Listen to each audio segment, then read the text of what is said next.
بس اقول لك واوي حفر الواوي، واحد يريد يوقع الاخر بيناتهم، وخلافاتهم ماديه معروفه وانكشفت للكل. جاهم 14 مليون دولار منين؟ من منظمات دينيه وحكومه خليجيه، والله بالضبط ما متاكد. زين. استلمهن واحد بالاردن، اصب 10. اسمح لي والله لو حضرني اسمه اقول انا بحالاني. زين.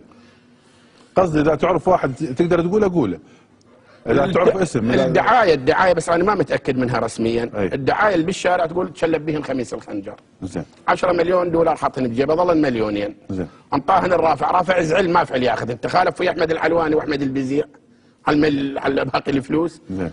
خميس من انطاهن الواحد نمراوي، قال له ذني امانه يمك توصل. النمراوي سوى قطم منهم 300,000 دولار حاطين بجيبه. وناس تضحك على ناس، ولمت سرسريه سيبنديه. والله وحق الذي رفع السماء بلا عمد، الا نشيلهم حملهم ونشيلهم ثمن الدماء اللي سالت، وادعو المواطنين من اهل الانبار كلهم ان يقيمون دعاوي. كل واحد راح له بشر يقيم دعوه على ذول اللي سببوا، لان المسبب كالقاتل بالقانون.